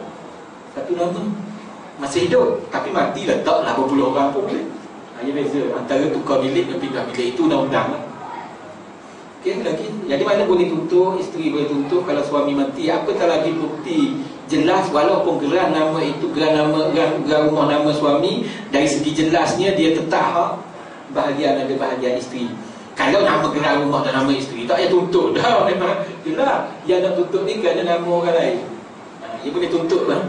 Okay, kalau masa bicara nanti mak kata bicara kuasa di pejabat tanah, nak bicara tukar milik dan sebagainya, mak kata rumah ni mak nak tutup harta sepencarian dulu, pegawai terus tangguh rumah tu tak bagi, makcik boleh rujuk kepada mahkamah syariah tak bawa itu. Ataupun mak nak bahagi harta sepencarian dulu rumah ni, dia akan jadinya wari-wari yang terlibat macam mana. Okey, kita bahagi harta sepencarian. Dia bincang dulu mak nak berapa. Mak kata saya nak separuh rumah ini daripada harta sepencarian. Kami tak setuju. Kami nak beri hanya 1/3. Mak kata saya nak separuh. Nak 1/3. Kami kata nak separuh. Yang itu pergi mahkamah syariah. Okay. Kalau mak kata saya nak separuh, anak kata okey, kami semua setuju. Tak ada masalah, tak payah pergi mahkamah syariah. Maka pejabat pegawai akan arah je. Separuh bahagian kepada isteri, campur lagi 1/8 daripada. Mudah. Jadi itu berunding itu. Okey. Okey. Ya, sila. Ya, Ustaz. Hibah, okey. Hibah. Orang yang semasa dia hidup, dia tak bagikan harta dia dengan syarat orang setahun ataupun dia meninggal satu orang. Itu hibah. Okey, hibah ini pemberian daripada satu pihak kepada satu pihak secara sukarela semasa hidupnya tanpa apa-apa balasan. Itu takrif hibah dalam mazhab Syafi'i. Beri suatu harta kepada orang lain tanpa minta apa-apa balasan. Tapi kalau minta balasan, takrif dalam mazhab Hanafi boleh. Balasan apa dia? Mak beri tanah ni kepada kamu dengan syarat kamu jaga mak. Itu balasan itu. Mak minta balasan supaya jaga. Dalam mazhab Syafi'i balasan itu tak boleh diletak dalam satu akad. Boleh diletak di luar. Tapi dalam mazhab lain boleh. Ada masalah. Urus niaga apa yang buat sekarang ni, guna balasan lah banyak kan. Okay? Tapi sah menurut hukum syarak, cuma tak selari dengan mazhab Syafi'i. Itu saja. Okay, bukan tak sah hukum syarak. Jangan kita yang silap faham. Keluar daripada mazhab Syafi'i tak hukum syarak. Maka orang lain, orang India ramah tu. Yang amal mazhab Maliki Hanbali. Okay? Kita ingat Syafi'i saja hukum syarak. Dah, hukum syarak banyak. Okey, semua mazhab Sunni tu hukum syarak. Cuma tak selari dengan amalan kita. Itu saja. Okey. Yang ditanya tadi, harta ni, contoh mak ada rumah, tanah apa semua, ke suami ataupun isteri ni ada anak-anak yang agih dah semasa hidup. Tanah ini beri kepada Ali, tanah ini beri kepada Abu, tanah ini beri kepada Ahmad, tanah ini beri kepada Samsiah, tanah ini beri kepada apa ni Azizah, contoh anak-anak dia. Okey. Kan? Beri belaka. Yang pertama sekali nak suruh dalam mazhab Syafi'i kita nak suruh jadi sah tak sah, tanah itu biar dikuasai oleh orang itu. Possession. Okey. Penguasaan. Berlaku tak penyerahan tanah itu kepada anak-anak atau hanya cakap mulut? Itu saja. Kalau cakap mulut tak pakai dalam mazhab Syafi'i. Maksudnya ni tanah balong, tanah ni ayah dah beri balong. Balong buatlah apa pun, jangan jual dia. Ayat biasa begitulah. Sebab itu saya kata jangan tukar nama pada geram. Kalau tukar nama pada geram, baru jual. Itu hikmah tu. Tak tukar nama. Kalau tukar tak salah. Okay? Tapi kalau tak tukar nama, ingat hibah ayah kepada anak, hibah ibu kepada anak, kena minta balik. Tak buruk siku. Kerana nanti Rasulullah SAW bersabda, baginda bersabda, la yahillu ahadukum an yu'ti atiyatan summa yarji illa alwalid liwaladihi atau kama. Tidak halal, mana haram lah, masa lembut saja. Tidak halal seseorang itu apabila dia beri suatu pemberian, lepas tu dia minta balik, kecuali pemberian ayah kepada anak. Okay? Kalau ayah beri kepada anak, tempoh anak nak jual, minta balik, tak buruk siku ayah, anak tak setuju, batal sudah pemberian. Sebab penarikan balik tidak perlu kepada persetujuan. Macam suami cerai isteri kerana hak, tak pandai tanya awak setuju tak saya nak cerai, tak payah tanya. Kalau ia apa cerai itu jatuh, tetap jatuh. Begitulah tarik balik hibah tadi, tak payah tanya anak. Tapi kalau tukar nama pada geran, tak kesusah. Nak tarik balik kena pindah balik semula nama pada geran. Nak pindah pula semula pada geran, bukan hanya pergi jabat tanah, bincang jabat tanah suruh liquid, bukan. Kena naik mahkamah syariah, batal balik pemberian. Susah tak kalau tukar nama. Itu. Tapi kalau kita faham prosedur, dahlah tukar nama masa hidup itu kena bayar duty stamp, yang kena bayar pendaftaran tanah, tukar nama lepas mati percuma. Tapi biarlah sah masa hidup. Itu beza. Tapi kalau tukar nama dah, tak berlaku perbalahan lah, biasanya begitu. Serah ke tidak? Serah ni bukan maksud tukar nama pada geran ya. Anak yang pertama itu boleh kuasai tak tanah itu? Kuasai ni, kalau dalam kes yang berlaku di Malaysia, yang banyak berlaku di mahkamah syariah dan sebagainya, kita dah tanah pisang, tanah kacang dah kira kuasai. Okay? Ayah dia pergi dah buat rumah, dia buat rumah, baru buat kerangka, dah kira kuasai. Dah dia ada kuasa dah, dia diarahkan guna dah pun. Itu dah memadai untuk kata pemberian itu sudah disusuli dengan penyerahan. Okay? Kalau dah buat begitu, maka dia terkeluar daripada hantu pusaka. Okay? Sebab itu kita kena faham. Sebab jangan beri mulut je, pergilah duduk. Sama lah, ni kereta ayah beri pada kamu, nah ambil. Mesti kena serah kunci ya? Bukan serah geran. Sebab serah geran tak boleh bawa kereta. Okay? Yang penting serah kunci. Serah kunci, anak pun bawa, dah jadi hak anak. Tiba-tiba anak aksiden meninggal, kereta itu harta pusaka. Harta pusaka anak, tak balik jadi hak ayah. Ingat tu. Kalau anak itu ada isteri, isteri dah ada bahagian kereta itu. Tetapi ayah kata, nah kereta, ni kereta ayah hadiah atau apa ayah beri kepada awak. Mana ya kereta, kunci mana? Nanti lalu ayah nak pakai lagi ni. Tak ada gitu. Kalau ayah meninggal, jadi pusaka ayah, bukan pusaka anak. Kita duduk di mana yang kita duduk buat? Beza. Okey? Yang itu. Okey? Jadi kalau puan boleh faham, itu maksudnya hibah itu boleh. Ramai orang kata kalau kita buat hibah itu, apa gunanya hukum faraid? Banyak berguna lah. Faraid nak bagi harta yang tidak diuruskan masa hidup itu kan. Kalau diuruskan masa hidup, tak jadilah habis. Okey? Okey? Ada lagi? Ya sila. Mungkin last aku. Jadi kalau saya ada masih lagi hak milik bank, kalau kereta yang masih lagi tertakluk di bawah akta hak sewa beli di 1967, okey, akta hak sewa beli, dia tidak dianggap pusaka dalam proses pentadbiran di Malaysia. Maknanya tak payah bawa geran kereta itu nanti untuk pergi tukar nama, kena selesai dengan bank. Tapi hak yang dibayar itu sudah jadi pusaka dari segi hukum fiqh. Maksudnya kalau dia jual kereta nanti, kereta dia dipinjam selama 7 tahun, si mati dah lunaskan selama 5 tahun. Apabila kereta itu dijual, dibayar baki pinjaman bank sebanyak katakanlah 20,000, dia jual laku 40,000, 20,000 pusaka. Okey. Tetapi masa bagi kereta, masa kita pergi uruskan tu, dia panggil lagi hak milik dituntut oleh bank. Dari segi pentadbiran undang-undang, dia tak dianggap pusaka dari segi undang-undang. Okey, dari segi undang-undang tak pusaka. Kemudian tak bayar, ayah dia mati tak bayar, bank pun lelang kereta itu, kita tarik lelang secara Islam. Kemudian lelang secara Islam, kalau bank ambil yang mana tak bayar je, itu cara Islam. Bank ambil mana yang tak bayar, kos pengurusan dia, kalau ada lebih dia pulang balik. Yang pulang balik itu jadi pusaka. Itu kalau sekiranya kereta yang tak habis bayar. Okay? Kalau tak habis berhutang pula banyak begitulah, dah kereta tu harga kan.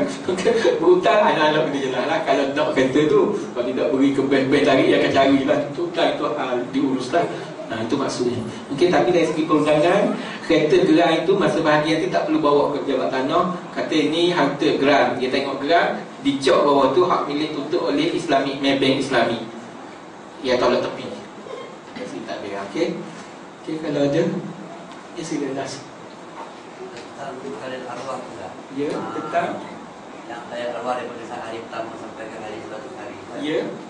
adakah boleh dia sebagai adat atau ada dalam undang? Pengurusan jenazah yang boleh guna harta arwah hanya perbelanjaan wajib sahaja.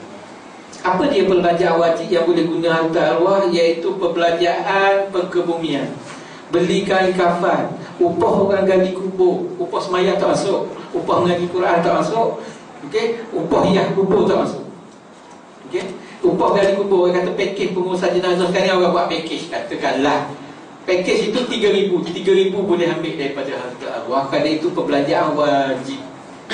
Lebih daripada itu tak boleh. Upah mengaji, upah apa tak boleh ambil daripada harta arwah. Saya tak kata bukan tak boleh buat.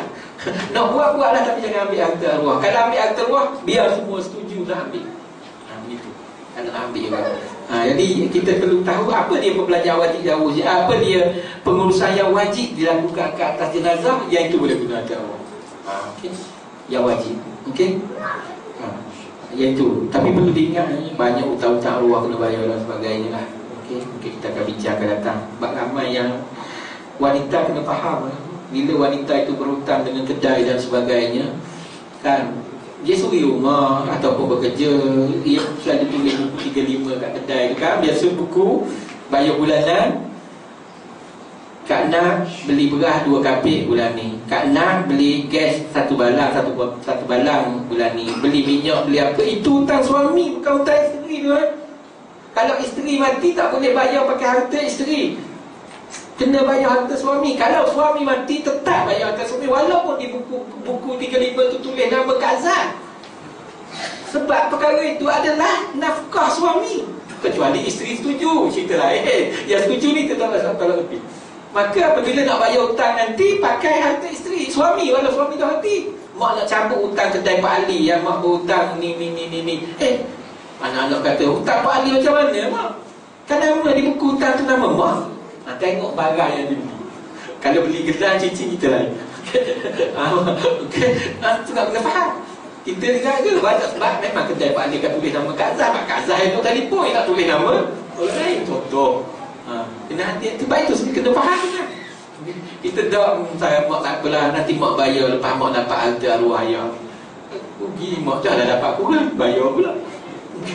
Kan? Sebab itu perbelanjaan nafkah tetap wajib atas tu. Minyak 3 botol, bawang 3 kilo bulan tu kan, 3 kilo ada sebanyak 800. 800 tu hutang suami, bukan hutang isteri. Okay? Kalau suami mati, ambil harta suami bayar, jangan ambil harta ibu. Okay? Kalau kita faham lah, dia senang. Okay? Ibu-ibu pula ditinggal oleh MH370 contoh. Tiba-tiba baliklah orang tu. Okay? Balik semasa hilang, dia tak bercerai. Dia boleh calculate ini kalau untuk hebatnya Islam ni jaga wanita. Dia boleh calculate berapa lama dia hilang, nafkah dia tak dapat 300 bulan. Lama mana dia tak beri nafkah? Itu hutang sampai ke mati tu. Kalau isteri tidak halal, banyaklah dapat. Bulan ni abang keluar tak beri nafkah, tiba-tiba balik bawa hak baru. Kan contoh. Nafkah tu berjalan sebab nafkah wajib atas suami. Kalau isteri tak halal, alhamdulillah. Yang tu mak nak tuntut ayah kamu ni 5 tahun tak pernah beri nafkah kat mak lepas kahwin baru. Kalau dia dah meninggal baru mak berani nak tuntut. Dulu mak tuntut je marah. Kalau dia meninggal ni siapa nak marah? Jadi hak hutang kena bayar sampai mati. Okey, berapa mak nak kira? Kira bulan lah senang. 300 bulan nafkah mak. Kalilah 12 bulan, kali 5 tahun. Bayar tu dulu baru kita kira bersama. Mak kata, salah tak mak? Tak salah apa? Derhaka tak mak kepada suami? Derhaka hanya berlaku kepada orang hidup. Orang mati tak berlaku derhaka. Kan? Senang cerita. Dia kata mudahka pada ayah mati. Mana derhaka? Ayah mati tak? Orang derhaka ni hanya berlaku pada orang hidup, tak berlaku derhaka pada orang mati. Okay? Itu tu kata takutlah ayah wasiat tanah ni suruh berikan abang. Mana boleh, kami tak setuju wasiat kepada waris. Ini pesan ayah tak boleh kena ikut. Nak ikut pesan ayah, kena ikut pesan Nabi. Cerita saya ni tu dalam payah. Ya tak ayah pesan ni. Bila ayah mati nanti tanah ni suruh berikan abang. Adik-beradik tak setuju. Wasiat kepada waris batal. La wasiyata lil waris. Tu hadis Rasulullah SAW. Sebab itu saya kata nak dengar kata ayah, kena dengar kata Nabi. Besar sangat kata ayah, bukan besar kata Nabi. Itu saja. Sebab ramai orang duk bergaduh ini pesan ayah, seksa ayah di alam sana. Dikubur orang hanya akan tanya dari mana harta diperolehi, ke mana belanja. Dia tak akan ditanya anak awak bahagi macam mana harta. Dia tak takut dalam kubur. Dalam kubur yang dia tak tanya tu. Macam mana kita kata seksa dia dalam kubur. Siang ayah seksa dalam kubur kerana tak tunai wasiat dia. Kan? Wasiat tidak sah hukum syarak. Tunai apa? Kalau tunai, orang lain tak halal, takut perbuatan ayah masa hidup yang ayah buat begitu, takut beri kesan pada dia. Bukan kesan tak tunai. Kita faham balik. Kan? Ini masalah. Mungkin kena jaga sama-sama. Wasiat pada waris tak boleh. Kan Rasulullah SAW bersabda, Inna Allah Azza wa Jalla qad a'ta kulla dhi haqqin haqqahu fa'alla la wasiyata li waris. Allah Ta'ala telah tentukan hak setiap mereka yang berhak, maka tidak ada lagi wasiat kepada waris yang dapat bersabda. Okay? Tapi kalau waris lain setuju, illa an yu'zana warasah, boleh tak? Kita tanya waris lain setuju. Okey? Okey. Okey. Berdasarkan pengalaman Ustaz menanyakan banyak pendidikan. Ya. Dan disebut banglo ni, saya pun banglo. Jadi sekarang ni aku tips dia untuk kita yang hidup ni kan, nak pastikan sekiranya apa masa kita pergi dan tidak menyusahkan apa nama itu waris. Jadi proses pemindahan tu dan sebagainya, sebab berlaku kadang-kadang surprises kan? Surprises maknanya rupanya dia kebunnya merata kan? Tak tahu, kemudian naik turunan pejabat, susah kan proses tu. Jadi mungkin tak boleh. Okey, memang betul dalam konteks pengurusan harta orang pusaka, terutamanya orang Islam di Malaysia ni agak rumit. Agak rumit kerana banyak peraturan undang-undang, kebanyakan orang awam tidak tahu. Apabila tidak tahu, ia akan lantiklah Sulaiman Akhlakhan dan sebagainya. Okay. Apabila lantik itu, harta yang ada 1 juta masa bahagi kepada waris mungkin 800,000, mungkin 500,000 kerana dah bayar yuran fee. Okay. Itu satu. Okay. Ya, takkan Sulaiman Akhlakhan nak ambil cuma. Adalah kalau 2%, 1 juta dah berapa? Okey. Kan? Contohlah, kalau boleh urus diri, semua lekat. Kalau ambil upah pun bukan orang lain, ambil upah adik-beradik. Kan? Senang. Tapi rumit. Banyak benda yang berlaku ini agak rumit. Yang pertama dilihat kepada jenis harta, yang kedua dilihat kepada nilai, yang ketiga apa yang si mati itu buat pada masa hidup ke atas harta. Itu perkara-perkara yang mengambil kira, yang tertakluk kepada beberapa jenis undang-undang. Sama ada Akta Pusaka Kecil Pembahagian 1955, Akta Probek Pentadbiran 1959. Itu undang-undang yang tu termasuklah Akta Perbadanan Amanah Raya 1995. Kita berhenti, saya tak masuklah akta apa yang itu ada sebagainya. Okay? Itu antara undang-undang yang kita kena rujuk dalam uruf pusaka. Okay? Jadi orang awam biasanya tak berapa maklum. Okay? Yang akan lantik lah yang maklum. Okay? Jadi cara yang agak mudah, kita kena buat perancangan semasa hidup. Perancangan ini amat digalakkan dalam Islam. Merancang harta kita, bagaimana kita nak buat. Perancangan terbaik adalah perancangan yang kita tahu apa yang berlaku selepas kita tak ada. Itu perancangan terbaik. Kalau kita merancang tapi kita tak tahu apa kesudahan kita, kita takut rancang yang kita buat itu tidak comel, tidak lengkap. Kita tahu apabila aku meninggal nanti, apa akan jadi pada harta aku dan apa akan jadi kepada waris aku, kerana kita sendiri merasai denyut nadi anak-anak kita. Okey? Kan masuk komentar lah tu. Kita sendiri rasa bila aku tak ada nanti anak ni tak boleh harap. Memang gitu dia. Anak ni Pak Man lah, dia ambil pihak adik sekarang apa aku puas tegur. Kita yang tahu. Jadi kita nak merancang biar kita tahu kesudahan tu macam mana. Barulah kita buat. Betul, sebab itu orang tanya macam mana cara nak merancang. Ustaz, saya kata belajar faraid dulu baru buat perancangan. Sebab faraid itu penentuan kita selepas kita tidak ada. Apa berlaku? Kalau kita puas hati dah dengan cara faraid dan waris kita boleh ikut dengan jujur dan sebagainya, apa salahnya kita tak buat perancangan kekal begitu? Kalau kita puas hati, anak-anak kita semua soleh, didik semua boleh harap dan sebagainya, dan kan pembahagian yang macam tu dia tak kisah. Anak kan kalau ada abang, ada adik yang perempuan, yang lelaki ke dia yang akan tanggung, tak akan biarkan. Kita boleh faham anak kita, apa salahnya? Tapi kalau nak buat perancangan, tak salah juga. Okay? Dan kita kena buat perancangan. Perancangan ini antara produk atau instrumen yang agak diguna pakai tu bahasa sekarang ni adalah instrumen hibah. Banyak orang buat instrumen hibah ini, instrumen hibah dalam bentuk rukbah. Rukbah walaupun dia terkeluar daripada mazhab Syafi'i, Bank Negara lulus.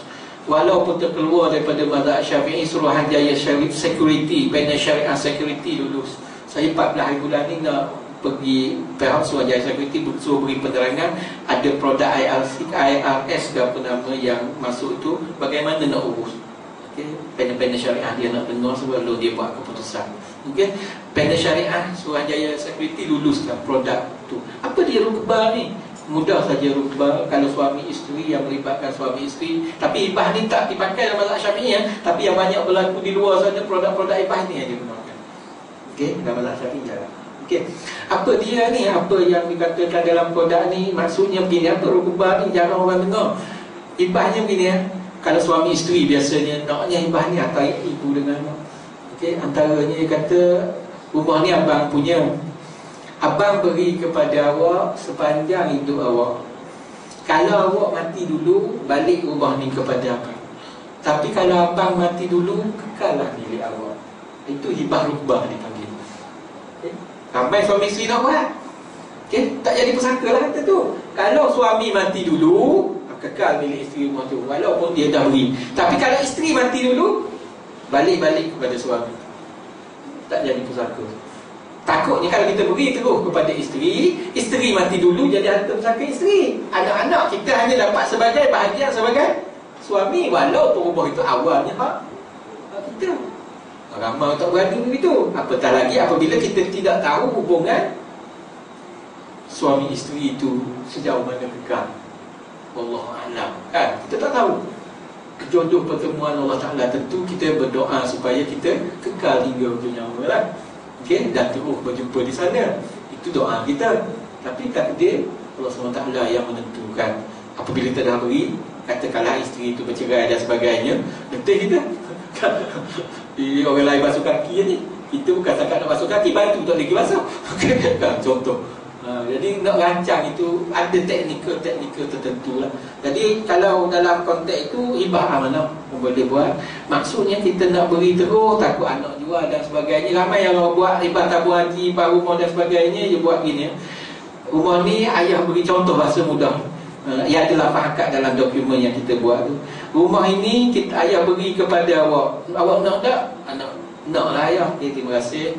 Lepas tu buat satu akad lain, macam akad kahwin. Aku terimalah nikahnya dengan mas kahwin yang tersebut. Itu sah-sah. Tu iman tu ambil akad, bukan tu ambil akad tu makan dah. Yang akan tanda tangan orang apa tu? Taklik. Itu yang kita buat dalam konteks hibah. Maksudnya dah sah akad tu, okey kita buat taklik. Okey kita buat ikatan perjanjian, boleh tak sikit? Anak kata ikatan perjanjian apa pula ayah? Ayah nak duduk rumah ni sepanjang hidup ayah. Okey. Maka anak tak boleh jual lah. Tak perjanjian. Setuju tak? Dia tanya. Anak kata kan tak setuju lah. Gitu ayah. Tak setuju ayah tarik balik. Tak boleh langsung. Sebab hibah ayah kepada anak boleh tarik balik. Sebab itu jangan tukar nama kita kan. Koyok ya ketah tadi. Koyok ya ketah tadi. Tak payah naik mahkamah. Tak payah pergi mana-mana. Pak geram masih nama kita. Okay. Koyok ya dokumen tadi kan mudah. Ya. Buat perjanjian. Okey sambil sanggup sepanjang itu ayah duduk lah rumah tu. Atau sepanjang itu ayah makanlah hasil sewa rumah tu. Atau sepanjang itu ayah gunalah wang tabung haji yang ayah dah beri pada saya. Saya izinkan. Selesai. Jadi anak kata awak hanya sanggup terima apa yang baki saja lagi. Kan? Lepas ayah mati. Maka harta itu tak kira sebagai faraid. Okey, harta itu dah jadi pemberian kepada anak. Jumlah berapa tu kira sebab anak dah beri persetujuan, ayah nak gunalah masa itu.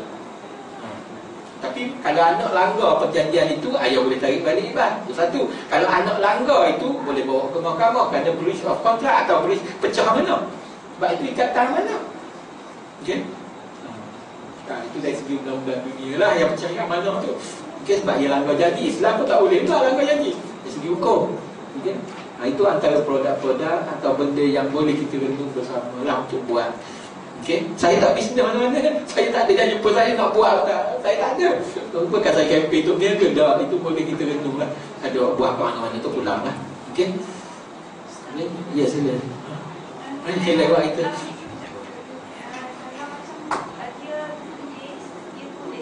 Tulis.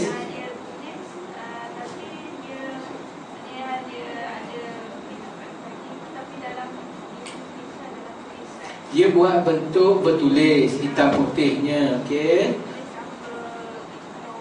tak apa, tak ada masalah. Sebab syarat dalam Islamnya pemberian itu biar jelas, ada wujud. Tulisan itu untuk membuktikan pemberian itu wujud, bukan untuk membuktikan pemberian itu sah. Yang ada dua beza tu. Kalau benda itu tak wujud, bagaimana nak sahkan? Kalau buat mulut takut orang nafi, nak bukti bayar, walaupun dia tidak disyaratkan saksi dalam pemberian. Tapi kalau ada buat tulisan, tulis sendiri pun apa. Tapi tulis sendiri ni kita takut nak cari orang tu tak jumpa dah nanti duduk mana. Itu saja risiko yang dihadapi. Tiba-tiba matinya dia kerana rumah terbakar, orang tahu dah dia tulis. Itu saja. Takut tak tertunai hasrat kita. Tapi kalau suruh Pak Sulaiman belakang pegang dan sebagainya, tertunai lah lepas dia dengan dia. Itu saja. Tapi tidak dulu tetap sah. Okey. Okey lagi. Tak ada masalah. Okey. Ya, sila. Saya ada masalah tak nak peribadi saya sendiri lah. Ya. Ini tentang harta tertinggal. Harta tertinggal. Harta arwah yang tertinggal lagi. Okey. Dia ada ni nak pendekkan cerita kan. Tanah ke rumah ni. Dia ada 10 harta. Okey. Dia ada 4 anak. Okey, dia meninggal. Dia ada, saya tahu, anak pertama rumah ni, anak kedua rumah ni, anak ketiga rumah ni, anak keempat rumah ni. Ini sebelum meninggal. Sebelum meninggal. Okey. Dia apabila dia meninggal, kita cari harta yang 6 ni. Sebab dia dah 4 dia dah bagi lah. Okey. Dia cari yang 6. Dia cari yang 6, cari lama-lama dia jumpa dengan geran apa semua lah. Jadi kita bawa pergi ke jawab tanah, bagi-bagi, dan selesai yang 6 tu. Beberapa tahun kemudian, saya dapati, saya yang menguruskan bagi bahan daripada dia. Saya berkata dapati, daripada 4 harta yang dia dah bagi-bagi tu, ada satu tu dia tak sempat tukar nama. Okey, satu tak sempat tukar nama. Jadi kita pun cek balik, kenapa dia tak sempat tukar nama? Kan masa tu, masa dia bagi nama tukar-tukar tu, dia sendiri nampaklah rumah ni tukar, rumah tukar. Yang satu tak sempat tukar nama, dan kita pergi cek, rupanya ada rumah tak ada masalah. Dia tidak ada geran, tak ada. Rumah ni adalah rumah teres PPJ Seksyen 14 yang dibina tahun 1965. Jadi sampai sekarang dia orang tak ada geran special untuk sekarang. Sampai hari ni PPJ tak boleh nak keluarkan geran. Jadi kita dah rujuk pada lawyer. Dan saya nak tahu dia punya suku, adakah saya berdosa sebab tak mampu nak tukar. Okey. Nak tukar pun memang tak boleh lah, geran tak ada. Okey. Tapi rumah tu dia beri tak kepada anak-anak? Dia bagi. Anak yang terima tu ambil tak lagi rumah tu. Yang tu yang nak dulunya. Okey. Sebab benda yang tak boleh nak tukar nama, tapi dia beri tak ada masalah. Yang janjinya beri tak masa itu dia beri dah. Cuma tak tukar nama. Rumah yang ada geran semua dia tukar nama. Rumah ni tak tukar. Tapi rumah satu ni dapat si A tukar nama A, rumah ni tak dapat si B tukar nama B, yang ni C tukar nama C, yang ni D tak tukar nama. Tetap hak D kalau diberikan. Cuma tak tukar nama itu memang tu. Tapi risikonya nak dirokok apa itu cerita lain lah. Okey. Yang harta itu, yang saya ingat harta tertinggal macam mana. Harta tertinggal kalau tanah ke rumah ke apa yang tak dibahagiakan, tiba-tiba jumpa geran kemudian. Itu kena isi borang P lah di pejabat tanah. Okey, dia ada pada borang dia kan, borang P. P tu borang macam yang tanpa di kereta tu. Okey. Ada borang A, borang P, borang DDA, banyak borang lah di pejabat tanah tu. Dalam takbiran. Itu. Ada ingat yang itu. Yang ni tertinggal tukar tu, memang rumah tu kena beri jugalah kalau sah pemberian kepada si D tadi. Walaupun tak ada geran, tak pun nama D, cuma kalau ada dokumen buat perjanjian pula dengan dia. Jangan tu ini rumah ini dah menjadi milik D dan sebagainya. Sebab bimbang takut D mati nanti orang lain berebut. Biar waris D saja yang dapat. Itu maksudnya. Okey. Masalah D ni pula, dia ada anak. Dia ada? Dia tak ada anak. Okey. Dia kalau tak ada anak, tak masalah. Masalah kau ada anak. Tak ada anak, harta akan kembali kepada adik-beradik balik. Harta sehinggakan oleh si mati. Kalau ibu bapa dah tak ada, anak tak ada, ada isteri, adik-beradik yang dapat. Kalau ada anak, terutama yang ada anak lelaki, adik-beradik sudah tak dapat. Okey? Jadi adik-beradik yang akan dapat. Jadi adik-beradik kalau tak ada anak lagi, tak risau. Berilah kat dia dulu yang mati adik-beradik kita. Contohnya. Okey, secara mudah. Okey? Dia tu kena lagi pula ni apa ni betul. Panjang kan. Mungkin sebab harta, sebab ramai orang minta harta. Okay, kita pandai cari je. Lepas kita tak ada, tak tahu ke mana, tak tahu. Biar pandai cari, pandai juga. Nanti sembahyang senang. Buka orang yang kita tinggal senang. Kan? Kita cari harta untuk menyenangkan orang yang kita tinggal. Itu matlamat utama kita. Nak belajar kita sikit agak ya.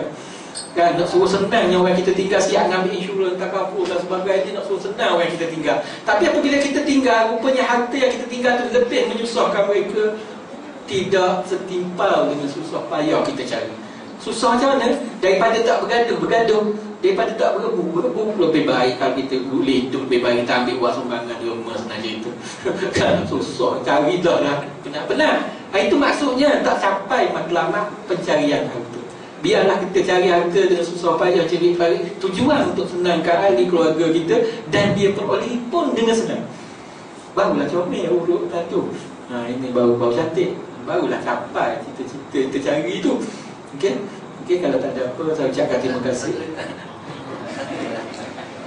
Hari ini adik-beradik bersekolah. Jadi bapak ni dah tinggal lah. Mak saya baru 3 tahun yang tinggal. Dan abang saya yang sulung, yang dulu dah tinggal. Mana dulu mak dengan abang sulung tu? Meninggal. Abang sulung. Jadi kita baru tinggal. Jadi saya ni kira lelaki yang sulung lah, dalam yang hidup lah. Jadi baru ni saya pernah bersolat dengan menteri tentang harta pusaka ni. Saya cakap, abang ni kira bertanggungjawab lah. Jadi ada adik-beradik ni yang cakap, kita kenapa kita sibuk sangat dengan harta pusaka tu? Kita selama ni kita dah sembang itu. Saya cakap, kalau soal macam tu, abang ni kita apa yang sibuk? Wajib uruskan harta pusaka. Jadi bila adik-beradik dan cakap itu, saya kata dia macam mana? Okey, harta pusaka sewajarnya diuruskan sesegera mungkin. Sewajarnya diuruskan sesegera mungkin, kerana apabila ditangguh, risiko untuk berlaku makannya harta tak betul makin tinggi. Itu okey, dari segi Islam wajar diurus, bukan mesti ya, bukan wajib. Kalau tak urus dalam masa setahun dosa lagi, bukan. Wajar ni maknanya digalakkan uruskan sesegera mungkin, kerana lagi kita tangguh semakin besar risiko. Okey, wajar diurus. Ya, abang yang meninggal sebelum ibu, harta yang ditinggal oleh ibu itu, abang sana tak termasuk sebagai waris lah, baik mati dulu. Okey, yang dapatnya hanya yang anak berbaki sahaja. Okey, kalau abang tu mati kemudian, mak mati dulu, abang itu dapat dari segi pusaka. Okey, walaupun tak bagi 10 tahun pun kena beri ke dia bagilah kepada waris dia. Okey, kena beri sebab kita buat lambat. Itu saya kata risiko tu. Okey, jadi tentang pembahagian harta pusaka ni, Islam amat galakkan bahagi secepat mungkin. Okey, cara bahagi. Okey, bentukkan pembahagian, wujudkan perbincangan. Okey, bincang cukup mudah kalau kita bincang hati-hati anak-anak. Okey, macam mana rumah ni mak duduklah dulu. Buat perjanjian duduk. Masuk anak tak beri tu. Mak duduk dulu, bahasa Terengganu tak beri. Okey. Jadi boleh itulah. Okey, maksudnya kena cerita dia tentang risiko-risiko pembahagian harta pusaka. Kita bimbang adik yang perlukan harta, kita dah sekat pemberian. Adik perlu modal untuk berniaga, terpaksa buat pinjam bank, sedangkan harta pusaka ada. Okey, kita tak fikir tentang kepentingan orang lain. Itu yang masalah duk bergaduh ni. Abang jangan usik tanah tu, kalau usik siap. Sedangkan kawan tu keperluan hidup berbeza, abang senang. Kan contoh, kakak senang, dia kata jangan bagi lagi, bagi buat apa? Dia duk fikir atas dia sahaja. Sedangkan adik yang dah belajar ni, umur 21, 22 masuk universiti ni, macam mana? Kalau harta tu kan senang. Itu dikatakan makmurkan harta yang ditinggalkan. Kita memakmur, ini adalah Allah SWT kan, memakmurkan harta di muka bumi ni untuk supaya berlegal di kalangan, bagi aktif di kalangan masyarakat. Kita tak salah tinggal begitu saja. Ramai kata nak bagi buat apa? Saya bimbang kalau kebun getah dia penuh sebab sama kebun getah yang sebelah tu, kita dah menyusahkan. Hukum menyusahkan orang berdosa. Okay? Kita jangan kata tak, yang tu kebun aku, kepada aku lah. Jangan. Dia menyusah Pak Ali nak pergi menoreh apa kali babi hutan nak sodok dia. Kerana semua sama, tanah luar kerajaan dia tak bagi. Tak? Kita kata tak kepada aku lah, hantar aku mudah dijawab. Tapi dah menyusahkan orang lain. Sawah bendang sama tak boleh nak buat bendang padi kerana setikuh duduk menyeberang dari tanah yang biar ni. Adik-beradik duduk bergaduh. Itu risiko pada orang lain pula. Bagi kita lain. Yang kita tu mana mudah tanah bagi apa, gaduh mana bukan lagi pun. Tak. Kalau diurus lain. Itu maksudnya. Okey. Okey, rasanya dah aku. Okey. Okay, wabillahi taufiq wal hidayah. Wassalamualaikum warahmatullahi wabarakatuh. Yang baik itu datang daripada Allah SWT, yang lemah dan kurang itu datang daripada diri saya sendiri. Saya mohon maaf jika berlaku kekasaran, kesilapan dan tata bahasa yang saya guna tidak menyenangkan mana-mana pihak. Saya mohon maaf, itu adalah kelemahan saya. Okey.